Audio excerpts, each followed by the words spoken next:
What were you even thinking? You told me not to think. Hello and welcome to the All Good Stories podcast, where we believe all good stories belong to Jesus.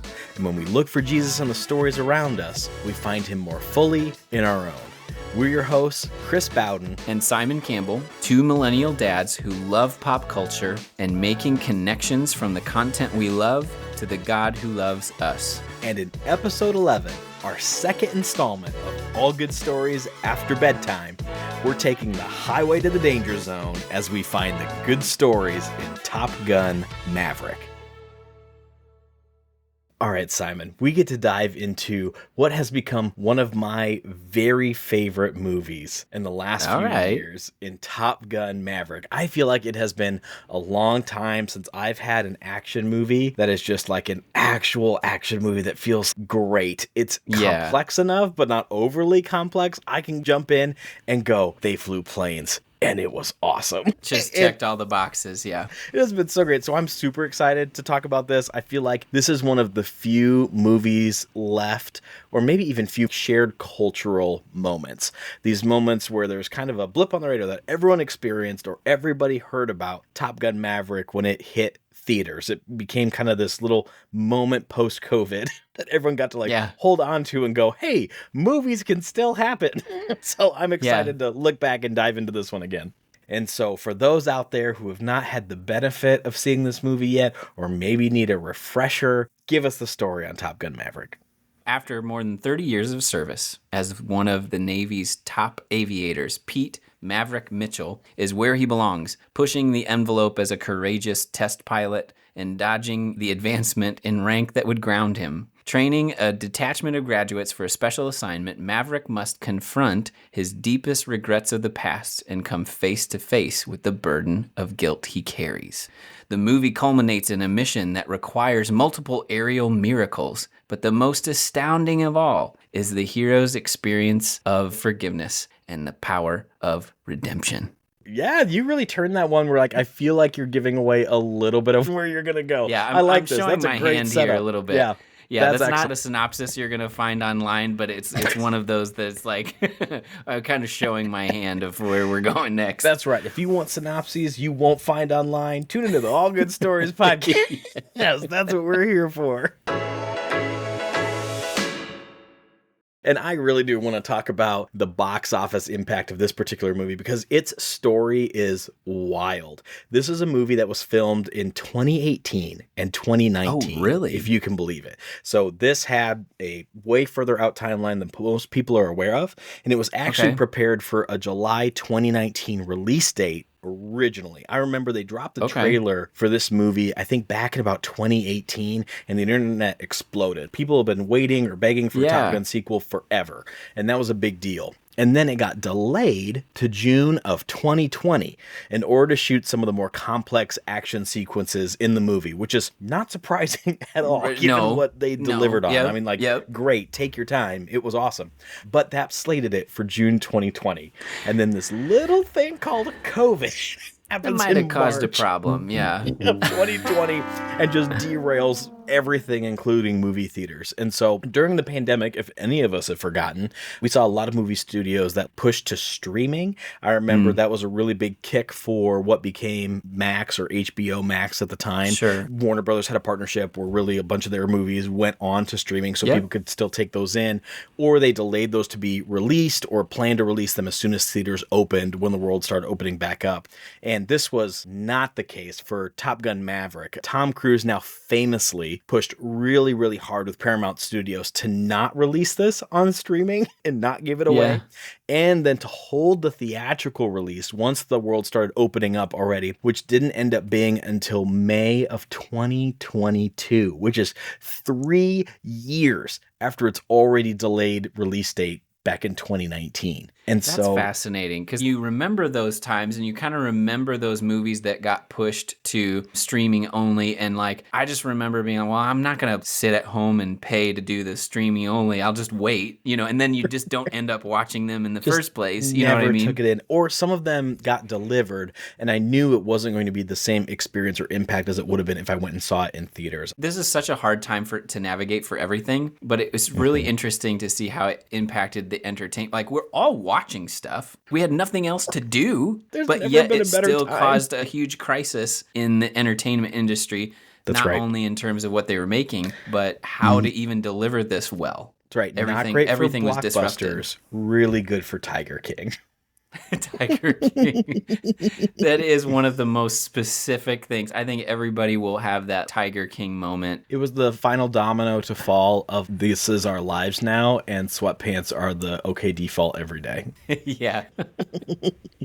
So if you can imagine, if you're one of the people who were working on this movie, you've got actors like Miles Teller, Glenn Powell, Jennifer Connelly, Monica Barbaro, or any of those people who worked on this visually stunning film, they had to wait 3 extra years for their work to get released to the world, or for like Glenn Powell to like actually become a famous person. Yeah. Because I'm sure that he knew getting cast in this movie was a big deal. And I think even right now we're getting like the summer of Glenn Powell, where he's in a bunch of stuff right now, but he had to wait like this delay probably on his career in order to go like, all right, I know I'm going to be this big blockbuster, and eventually the world will know. Eventually, maybe someday.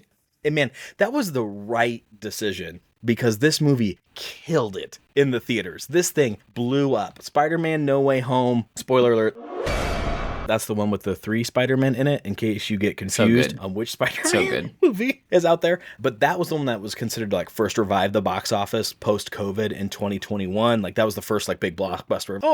Theaters might make it. People are willing to leave their homes for that.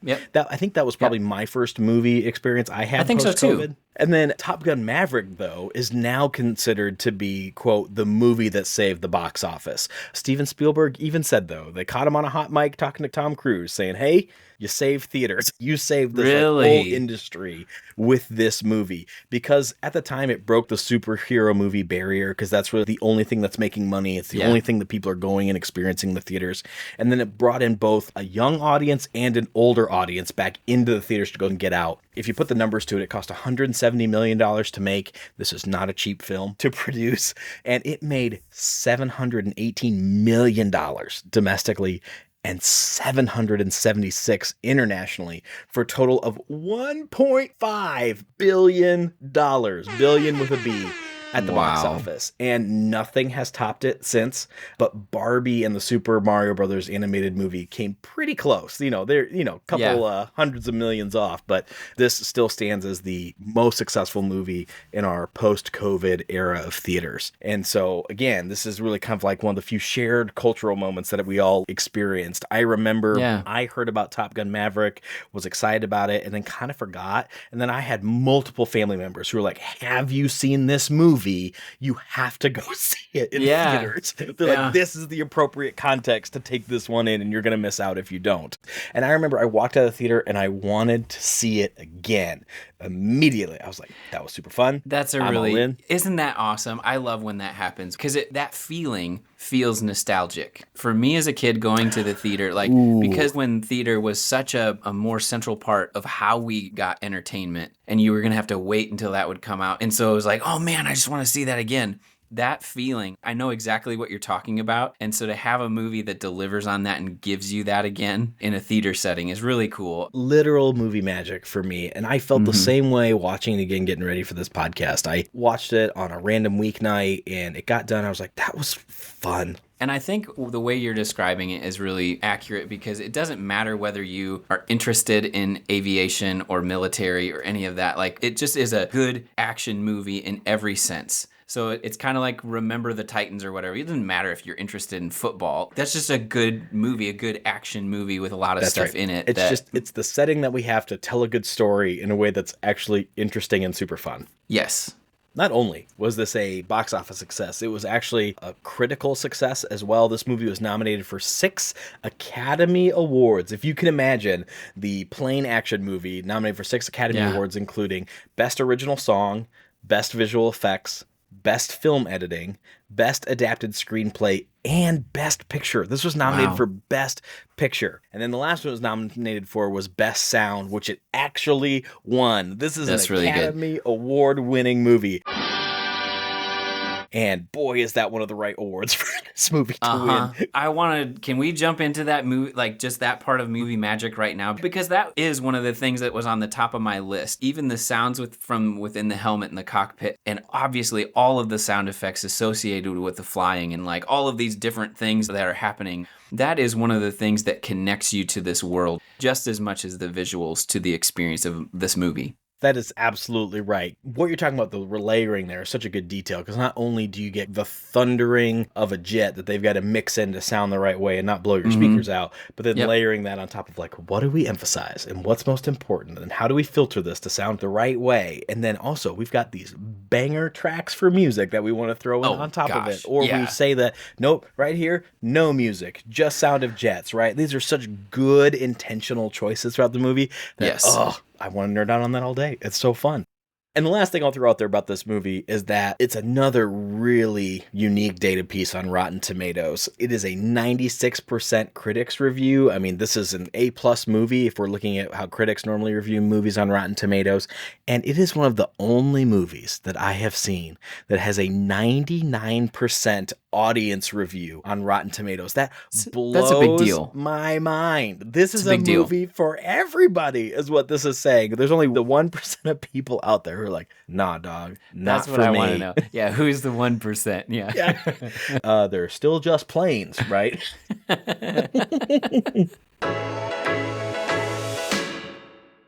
Another piece of movie magic for me was that the actors in this movie were actually in F-18s for real when they were filming this movie. The movie magic here is that they were situated in the back seat of these F-18 fighter jets, but they made it look like they were sitting in the front seat. So all the cameras, everything's situated in the back seat of these jets. They have real fighter pilots flying the planes, but then you have people behind them getting filmed, riding along for this experience, acting like they're flying the plane and responding in real time to all this. That is a level of commitment that I did not expect that. Oh yeah. If you know Tom Cruise in movies, if you've seen any of the Mission Impossible stuff, this guy loves to do all his own stunts. I would figure that with Tom Cruise, but I mean, just the fact that that's how they carried that out through the cast, that's amazing. There's a great clip of Matt Damon talking on Conan about a conversation he had with Tom Cruise. Asking him about the stunt for Mission Impossible. Because I think that part of the magic of this character of Maverick might be really, really close to who Tom Cruise is. I mean, I don't claim to know the guy. This is 100% why the movie works for him. That is full send.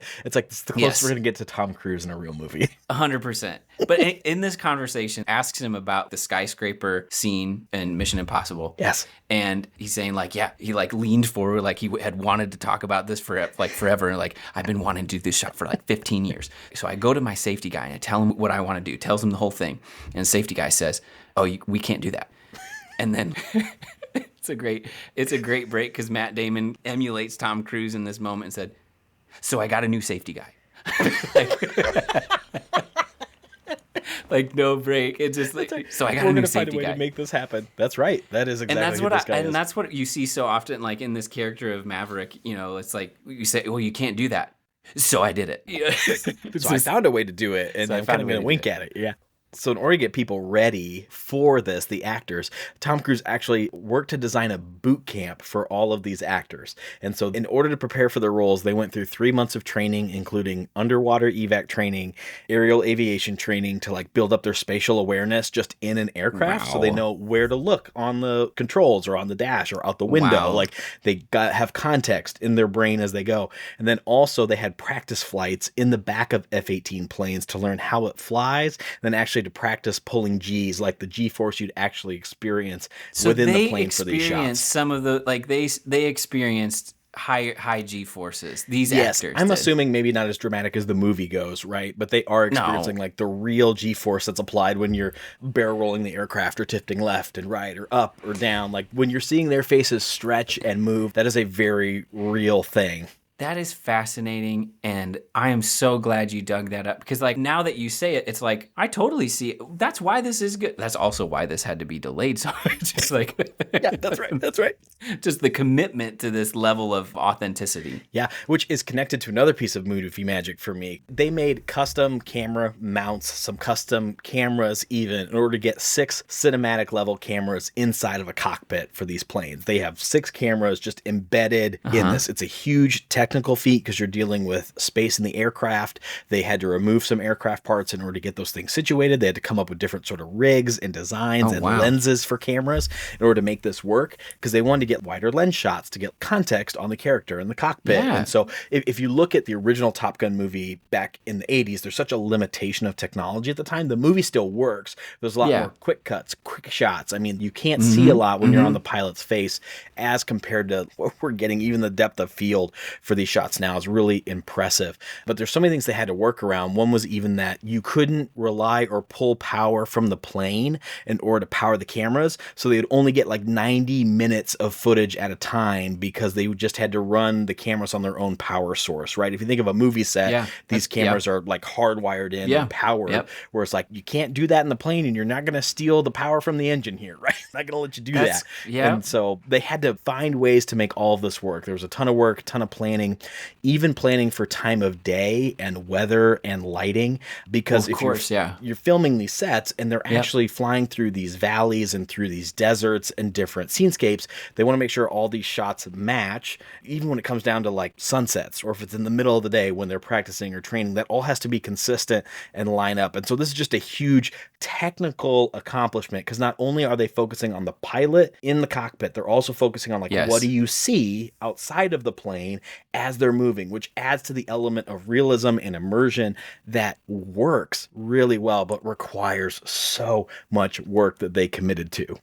That's so good. One of the little pieces of magic for me was like the close-ups, even on the controls. Very, very close shot. Like thumb hovering over a trigger and stuff like that. Those connect you so much and build suspense in such a way. And like I said, like whether or not you know anything about aviation or whatever, you have appreciation for this world. And it's so clear that their commitment has made this world accessible to us. I've got 2 other pieces of movie magic that are related to the Tom Cruise of it all. All right. The first is that it's a P-51 Mustang plane is the one that he has hanging out in like his personal hangar. Yeah. And that plane is actually Tom Cruise's. He owns that airplane. No. Oh, gosh. Because he's actually a licensed pilot. Of course he would. Wouldn't you know? Yeah, he has to be. And so at the end of the movie with Jennifer Connelly, he is actually flying that airplane. And like the final shots of the movie is there, flying over the valley, and he's doing a couple of aerial tricks, things like that. That is 100% actually them in the plane flying. That isn't like a CG effect when they show them in the plane flying around. Like, nope, that is all Tom Cruise flying his own personal airplane at the end of the movie. So would you do that though? Like if you were in her shoes, this is Tom Cruise, yes, licensed pilot, all that stuff. Would you like do that? And say, you can do tricks with me in there. I feel like his reputation for being a guy that's like 110%, like he's not going to do it unless he's going to do it right. I would go, his reputation kind of precedes him. He's done all of this already and not died. I'm like, yeah, okay. It wouldn't be the lack of faith in his skills for me. It would be my lack of faith in his judgment.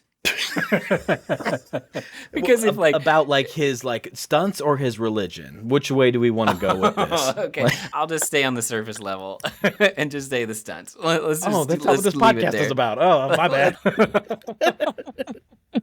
The other really cool Tom Cruise detail was that after filming, Tom Cruise gave a gift to Glenn Powell, Hangman, in the movie, and paid for all of his flight school, saying, keep flying. And Glenn Powell actually did it. He went to flight school after filming, got his pilot's license, and is now a licensed pilot and can be in the air and aviation and all that as well. So this is the kind of guy who's like, not only do I want to experience this, make it real, he seems to have this vibe of like, I want to help give this away to other people and help other people experience the joy that I have found, which for me and my family is very relatable. I grew up with a grandfather who owned a 2-seater airplane out in Independence, Iowa. And we would have so many weekends growing up where we'd drive out to Independence Municipal Airport and we'd get in the Taylor craft and we'd go flying. And he has always embodied this sense of, I want to pass it on to the next generation. I want to teach you. I want to show you like the joy and beauty of aviation. And that's true, I found, of almost anyone who flies or owns a plane. There's such this idea of legacy, pass it on. on, invest in the next, come discover how cool this world is, and learn alongside me. And to like get a glimpse of that character from Tom Cruise here is such a testament. I'm like, yeah, that's 100% what aviation people are like. That is what that magic is about, which is just so cool for me personally. I love that that resonates with you. And I think when you watch somebody love something and they share that love with you, that passion, it's hard for it not to be infectious. That's a cool story. Okay, so all of that nerdy movie magic is great, but why we're here doing this podcast is because we want to find what in this movie belongs to Jesus. When we sit down and watch, or maybe rewatch again, Top Gun Maverick, it's going, man, where do we see Jesus uniquely on display in this story? To start off, there's something really cool about the brotherhood that is talked about in this movie. The call signs, all this stuff. Like one of the Bible stories that came to mind for me was David's mighty men. His group of elite warriors, right? In 2 Samuel 23, Top we have Gun like call signs sound way cooler than David's mighty men. The Top Gun call signs are much easier to say than the names of these men. I'm not going to go through all of them. Even describing some of these men and the impossible feats they've done, like this Josheb Bashebeth was the chief of the three. He raised a spear against 800 men whom he killed in one encounter. Right, so this that's the start. This is David's mighty three out of this 37 or whatever. This other dude, Eleazar, was another one of the mighty three and taunted the Philistines. Then the Israelites retreated, but he stood his ground and like struck them all down with his hand until it says he grew tired and his hand froze to the sword. I think that this is like such an epic little narrative in the middle of 2 Samuel. That guy had a cramp. Yeah. Froze to the sword. And then the last guy, Shammah, when the Philistines banded together at a place where there was a field full of lentils. Great detail, by the way. Just a field full of beans. Cool beans. Cool beans. Israel's troops fled, but Shammah took his stand in the middle of the field. He defended it and struck the Philistines down, and the Lord brought about a great victory. And there's a great story that I discovered as an adolescent in this chapter that has rested in my mind. So this is probably why I thought about it when we're talking about this, like the elite of the elite that are doing these daring feats, impossible things. There's this story stuck in the middle of this. During harvest time, 3 of the 30 chief warriors came down to David at this cave, and there are a band of Philistines encamped. And David's sitting in the stronghold. He's thirsty, and he's saying, oh, that somebody would go get me a drink from that well. He's just kind of saying it, like it kind of sounds like he's saying it out loud. Yeah. Oh, man, I would give anything for a drink. And these 3 guys are like, all right, we're going to do it. They fight through the enemy lines of the Philistines by themselves, bring back this cup of water, and give it to David like, here it is, dude. And it's kind of a unique story because he dumps it out and he say, whoa, far be it from me to like drink this after you risked your lives for this cup of water, right? So it's like you can tell this band of brothers, this elite fighting force, these mighty men of David that go through a ton of stuff with him, bunch of hardships, bunch of stuff. It kind of reminds me of this Top Gun school of pilots that are doing these amazing and incredible and impossible things, right? Never would I have ever connected the dots between those two things. That is super thoughtful. The other thing that is a connection here, it becomes a huge part of David's story. And I think that this is something else that belongs to Jesus. So of the 37 of these mighty men was a guy named Uriah the Hittite. And if you know David's story, we'll kind of walk through it. But David has this really formative mistake that he makes with a woman named Bathsheba. Sees her bathing on the roof, calls her into the palace, commits adultery, gets her pregnant, and then Bathsheba is married to some other dude. Well, that dude was Uriah the Hittite, one of his mighty men, his closest brothers. Yeah. So to wave a hand over this story and make it quick, David goes to lengths to try to cover up the fact that he's done this to one of his best brothers and ends up staging Uriah's murder on the battlefield. And then gets called out for it and bears this huge weight of guilt that we see him interact with. If you're looking for a connection with the biblical story and Top Gun Maverick, I think we see a lot of connections between Maverick and the character of David in terms of how they bear up against this weight of guilt with Maverick's incident and accident with Goose, it's definitely not a one-to-one correlation because David is absolutely 100% at fault for the death of Uriah, right? He killed him. He murdered him. Yeah, But multiple attempts here, right? Like Yeah. that holds up pretty poorly in court. 100%. But they're both burdened with this shame and guilt of something they regret that happened in their past and are dealing with this in a really profound and powerful way that we see in this story and also in the story of David. And that connects to one of my things that I think belongs to Jesus, which is the need to let go of the past and the need to let go of your regret. I think one of the most meaningful and impactful scenes for me in this movie is when Maverick is reunited on screen with Iceman, Val Kilmer's character from the original That's a Top really Gun good movie. And it's impactful because Iceman can't talk. And so there's this non-verbal element that really adds to the power of the scene. And as a quick side note, one of my favorite things in this movie is the parallels between Iceman's character and Val Kilmer's real life. And so Val Kilmer, for years in the 80s and then early 90s, was top A-list pretty boy actor, and then kind of drifted out of that spotlight over time.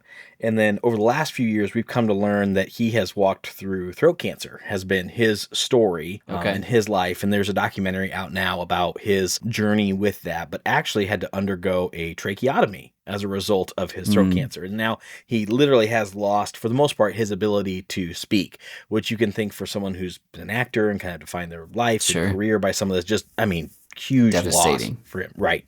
And then they've really nuanced the parallel really of Iceman's character, in some ways telling a little bit of Val Kilmer's story through the character, where we get into that like, yeah, he does have a disease, likely throat cancer, and he can't talk. Same sort of issue. He's got a scarf over his neck that kind of hides what's going on there, but very, very similar. Like, we can catch on to what's going on here. And for me, there was some really meaningful magic, both for me as a fan of the character Iceman and as a fan of the actor Val Kilmer, to see those two things collide in a really tasteful way that added depth to that character within the movie itself. I thought, chef's kiss. Was just really, really classy, really well handled. And so in this scene with Iceman, what the text that sits on the screen for quite a while is, it's time to let go. And Maverick has wrestled with this guilt for a long time. And the verse that made me think of was 1 John 1:9 of, if we confess our sins, he's faithful and just, and he'll forgive us for our sins and purify us from all unrighteousness. Pretty iconic verse, one that I hold on to and, carry with me day by day. But it's this reality of like, hey, your past is your past, and that's true. It has impact. It has weight. Your past matters. And yet you are not defined by your past. You're not defined by what has come before. Romans 8:1, there's no condemnation for those who are in Christ Jesus. And really, we're not talking about Jesus in this movie, but Iceman is really saying, hey, there is permission for you to say, hey, there's been enough time here. You've held on to this long enough, probably longer than you should. Hey, there is no condemnation here. We know what happened. We know the story. We know how you feel. And it is okay. You got to be able to let go. And I think that's true of our story with Jesus a lot of times, where it's going, man, in order for me to move to what Jesus has next for me, I've got to be able to let go of something that either I feel guilty or weird about or heartbroken about. And we got to do the work with the Holy Spirit's help of navigating, like, how do I reconcile these things, right? Like, where do I need to own it and ask for forgiveness? Where do I need to just say, hey, it's a blessing that God forgives me and sees me for where I'm at, and I can just move forward for what God has for me next? Because I think at our worst, we get not just stuck in that moment, but then we get stuck in time at a certain place that's going to rob us of where God wants us to go in the future. And I thought it was great to see that in the story of Maverick, saying, hey, you are not going to move forward until you let go of what's behind. And I just went, that's what Jesus does for us all the time. And that's the beauty of our relationship with him. Absolutely. I think when we look at the character of Maverick and his interaction with guilt, I think sometimes when we look at people that feel or experience the most guilt, can more clearly show us the power of forgiveness. When we have these stories with the layer of and the immensity of this guilt, like it paralyzes Maverick to some extent in his decision making. It freezes some of these relationships and causes a huge amount of stress in these relationships with somebody who's really important to him in the character of Rooster. And the effect of guilt and the pervasiveness and just the weight of it, coming back to that connection between Maverick and David. David, I think, is one of the characters, before Jesus, gives us such an incredible picture of God's forgiveness in his writing of the Psalms. Because of this incident of betraying one of his closest friends, one of his most trusted warriors, we see things written in Psalms, phrases like, when I kept silent, my bones wasted away. Day and night your hand was heavy on me. My strength was sapped in the heat of the summer. Psalm 51, for I know my transgressions, my sin is always before me. That's how guilt feels, right? Wow. It's always before us. Yeah. And when we look at the effect of guilt on Maverick, this has been one of the things that has defined his life. Before he is called back by Iceman to this mission, he's not stepped foot on Top Gun school. He spent 30 years away from it, but yet he's always had this before him. He's always been trying to have this relationship with Rooster, and I think at one point he talks about trying to be a father to him because of the one he lost. So he's always reminded of this guilt that he's carrying around with him all the time, and is reminded multiple times in the opening scenes and interactions of this movie. That's how people know how to get to him, is point to that guilt of losing Goose.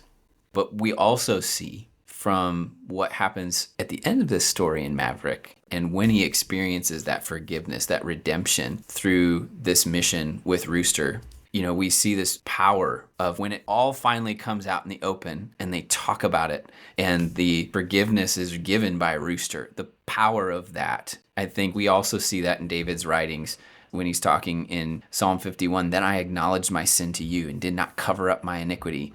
And in Psalm 32, I will confess my transgressions to the Lord, and you forgave the guilt of my sin. Create in me a pure heart, O God, and renew a steadfast spirit in me. These phrases, the depth of character, the depth of the power of forgiveness that David is experiencing, is something that only, I think, happens because of the extent to which he experienced his guilt, that he saw his guilt so clearly. And so when we have characters like Maverick or David, I think that those characters have something to teach us about the power of forgiveness, because a lot of times I don't think we see clearly what we've been forgiven. Characters like Maverick and David, who lived within that burden of guilt for so long in such an intense way, can kind of show us and remind us, like, Jesus has forgiven so much. And if we experience that, that's an immense power for what God wants to do in our life. I think another really big theme of this movie is the idea of sacrifice. Oh, absolutely. Yeah. And just a huge part of Maverick's natural character. I think in part because of the guilt he's feeling and what he's experienced with the loss of Goose, right? Like, a friend has sacrificed for me and I want to protect these other people, and I'll sacrifice myself so that other people don't get hurt. I don't want to be the one who... So they can all come home. Yeah, I think he says that multiple times. That is exactly where I'm going, man. And the first hint of that in his character is in the Dark Star project with the fancy space jet, where it's said to him, you know what happens if you do this, right? Where he's going to go fly out anyway. He goes, I know what happens to everyone if I don't. Yes. And for me, I'm like, that's who Jesus is. Because Jesus knows what happens if he does this and walks down this road. It leads to his death. He knows where this is headed. He knows what's going on. He goes, and I know what happens to everyone if I don't. And that just kind of arrested me when I heard it. We're in like the first 5 minutes of the movie, and I'm going, oh man, like, there it is.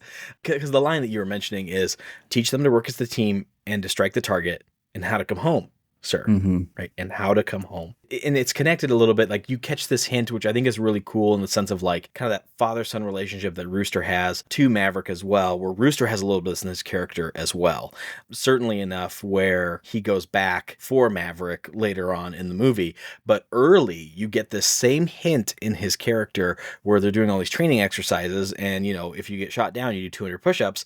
And Rooster makes a move that means he's the one who gets shot down instead of his teammates. And he's out there doing 200 push-ups. Yes. And they're looking out there, and he says, that should be us out there. And the guy goes, well, now you know something about Rooster. I just went like, oh, there it is. There's a little bit of that sacrifice theme again. Like, It's so cool. Like, you get these connections from kind of a father to a son, Maverick to Rooster. There's these elements hiding in here of sacrifice for both of them. And I think in that interaction between Maverick and Iceman, there's another real spot where Iceman he's talking to him about the mission, feeling like he can't go through with sending them on this impossible mission. And he says, don't ask me to send someone else to die. Send me. Yes. That's such a good catch. Yes. Looking at these fighter pilots, there's so much arrogance and pride of like the send me for them is often, I'm the best one. Send me. I want to do it. That's right. It's a different type of send me. That's right. Yes, it's a different type of send me, but the send me that Maverick earns by running the simulation of the mission is send me so that I can sacrifice for others, so that I can give them a chance to come home, even if it costs me everything. That absolutely belongs to Jesus, because that's the call. Send me. For you and me every day, go like, send me, not because I'm well equipped and I know my Bible and because I'm really good at talking to people. Like, no. Send me because I know the cost if I don't go and talk to people about how good Jesus is, or I know the cost if I don't do what God has uniquely called me to do, to reach my neighbor or to engage with my family or to love people the way that God has called me to. Like, there is an opportunity cost in choosing not to be obedient to what God is calling me to do. I think that's almost the words of Jesus to some extent, is send me so I can bring them home. Yes, 100%. The last piece that reminds me of Jesus, that reminds me of the themes of the gospel story, is this impossible choice that Maverick is talking about with Iceman about whether or not to have Rooster go on this mission. And he says it really clearly. He says, if I send him, I could lose him forever. I could risk Rooster's life. Or if I don't send him, he'll never forgive me. And this impossible choice of being placed between these two, really difficult choices, there's something that reminds me of what God's choice is in his decision to send his son. If I send him, I will lose him. I will lose my son. The magnitude of that separation, we talk about when Christ experienced death on the cross, he was separated from the Father and experienced that separation that is the consequence of sin. We believe the unity of the Father and the Son is like perfect unity, perfect harmony, eternal. So this would have been like the loss of that. So the magnitude of that, but also, if I don't send him, Maverick says, if I don't send him, he'll never forgive me. And God's in that situation. If I don't send Jesus, if I don't send my son, there will never be forgiveness. This will never be fixed. And so we see in John 3:16, this verse that is probably one of the most famous verses in the Bible. For God so loved the world that he gave his only son, so that whoever believes in him would not perish but have eternal life, right? So we see that in a similar way to this impossible choice of Maverick, we see God the Father in this impossible choice, and he chooses to sacrifice his son so that we can have a relationship with him. So I wanted to talk about how we were getting ready for this. You texted me and you're like, okay, here's the deal. You have to come with 3 call signs for me, and I have 3 for you. Everyone needs to answer for themselves. What would your call sign be? I think everybody who watches this movie, that should be a requirement. If you watch this movie, you have to pick your call sign, or pick the call sign for somebody who's watching it with you. And if you're listening to this podcast and you go and watch Top Gun Maverick, we want you to comment on our post on Instagram and tag us with your call sign. Yes, we have to know. What is your call sign? And if you need some context, tell us why. Even better. Yes. So I want to go right there. Can we go right there, please? Can we do that? Yeah, absolutely. We're in charge. We can do whatever we want. So, Simon, if you were a pilot, if you were part of Top Gun and you were up in the seat getting call sign out on the radio, I'll throw my first one that I'd give you. My first one I think of is goggles. Yes. That's number 1. Goggles. Your glasses, I feel like, are an iconic part of your face. Yes. You always have great eyewear, and I feel like it's something that when people think of Simon, I feel like they gotta think of his glasses. Like, it's just a part of your makeup, man. I mean, I think even when I take them off, my girls look at me like, who are you? So good. So here's my first one for you. This is how I approached this task that you gave me. I noticed that most of the call signs in the movie were 2 syllables and ending in a consonant. Wow, this is very technical. So I applied that same thing to this and what I know about you in terms of like what would fit you as a call sign. So my first one is mascot. Because as somebody who knows Chris, this is a rich part of your history as a collegiate mascot outing me to for the world. the University of Northern Iowa Panthers. You were TC, the cat. I was the Panther, the cat. That's right. That's great. Mascot is so good. I appreciate that. It's such a good call sign. I almost wish we did this at the beginning so I could just call you mascot for the whole episode. I'm here to root for you, man. I'm here for you. Yes. So that's call sign number 1 for me.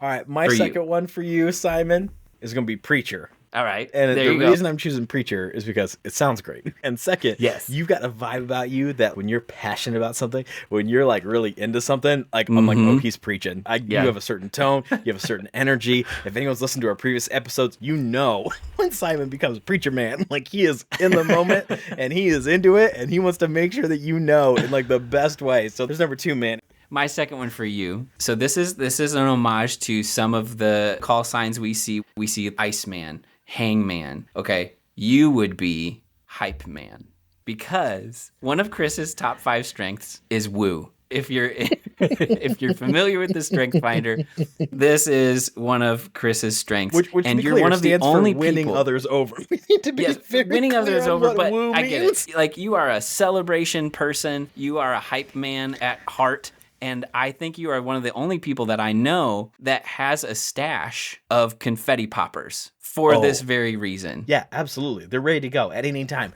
There's always a reason to celebrate. And so when we hear about something, if something's going on, it's like, give me 1 crit second, run back in the room, boom, just fire confetti cannon in someone's office, which is always like an interesting call on my point because it's a blessing and a curse. Because 1, that was super fun. 2, enjoy the litter. Yes, we're still picking up things around the office, little pieces of confetti and glitter. And I regret nothing. All right, Simon, my final one for you is going to be Hawkeye. Yes, I was hoping you'd go there. I really was. If I was going to give one to myself, that would probably be in the conversation for sure. The reason I choose Hawkeye is because you are through and through an Iowa Hawkeye fan.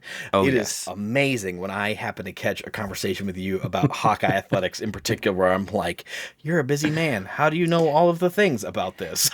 Yeah, you better like have this some time. encyclopedia that rolls out of you. Yeah. This is a great example of we contain multitudes because Simon can talk to you about fantasy epics and all of these details of Lord of the Rings, and yet we'll turn right around and go, "So you want to know all the inside baseball on women's basketball? Because I've got it."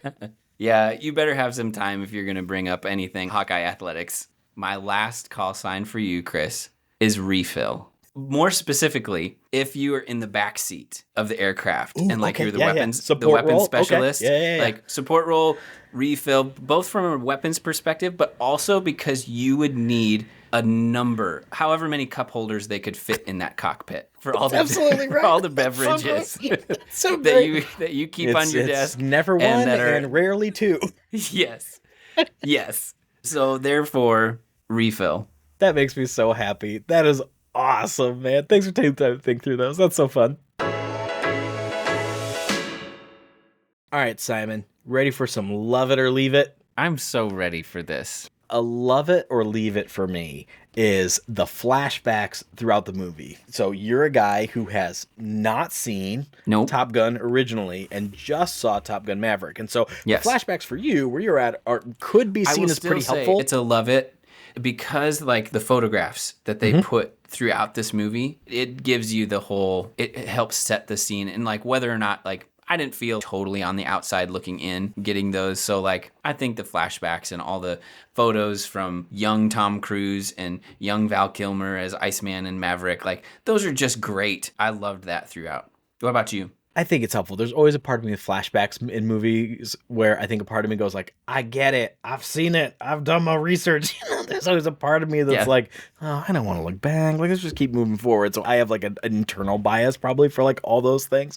But I think this was pretty tastefully done. And I thought it was a cool homage. Like you might not know otherwise that like, oh, hey, surprise, Meg Ryan was in Top Gun. Did you know that? Right. It seems like the most random thing ever if you've not seen the first one. But I think it does provide the right context for were some of the things that could feel like more inside jokes or inside baseball. For example, the song Great Balls of Fire, you'd go like, that's a really random song to be playing on the piano in the bar. You're like, what is going on? And then you look back and you go, would somebody that age actually play that unless there was some kind of callback? Exactly. The answer is no, right? And so in order to connect back, I was like, oh, that's a good call. We need that for a modern audience. Even if that one character would sit down and sing it because that's what his dad, would the whole bar sing it with him?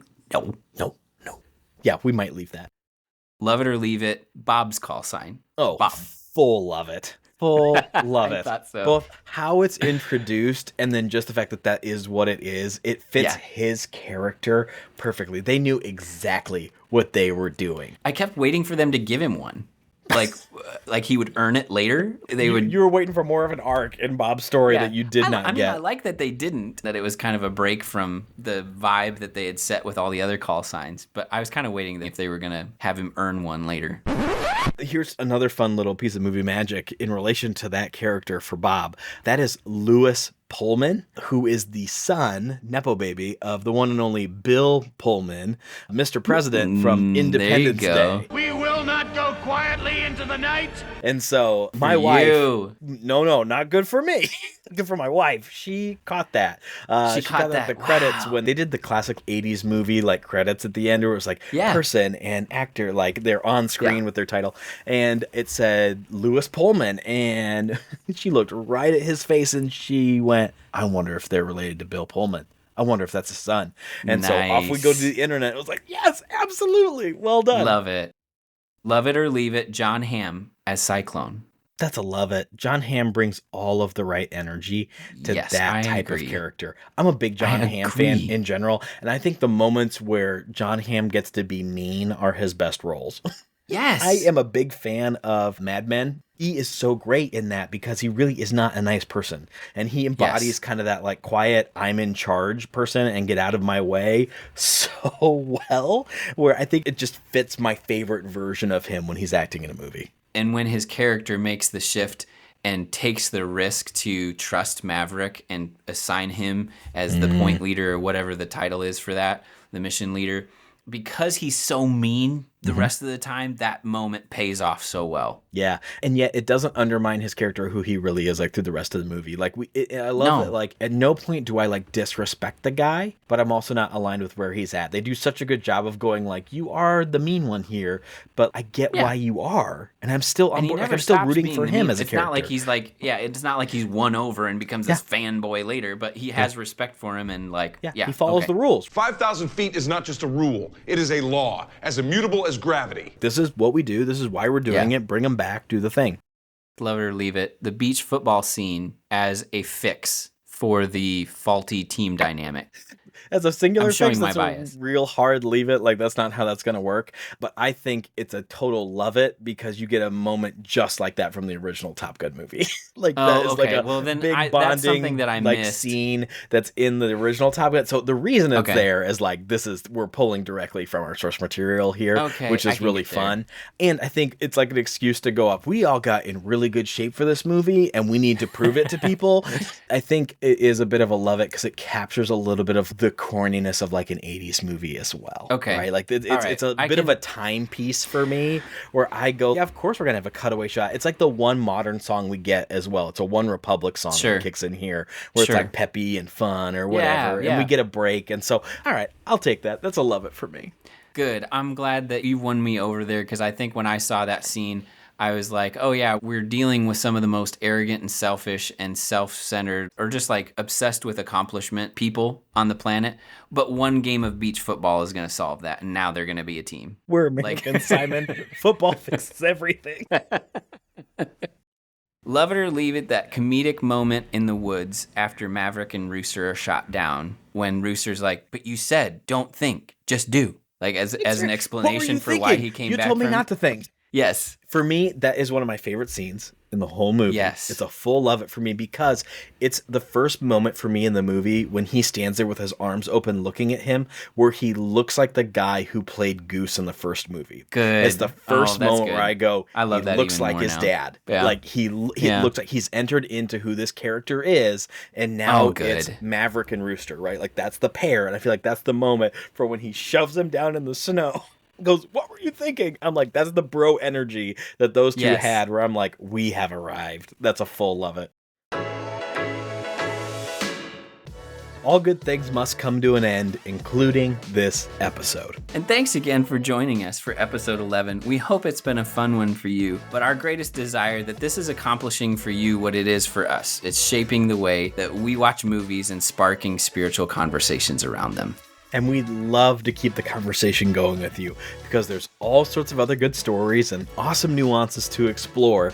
And we would love to know what your fighter pilot call signs are for yourself. Yes, please. So track us down on Instagram at All Good Stories Podcast. We'd love to hear from you, keep the conversation going, and learning from you along the way. And remember, all good stories belong to Jesus. And if you choose to give your story to Jesus, you can be sure he'll make it a good one.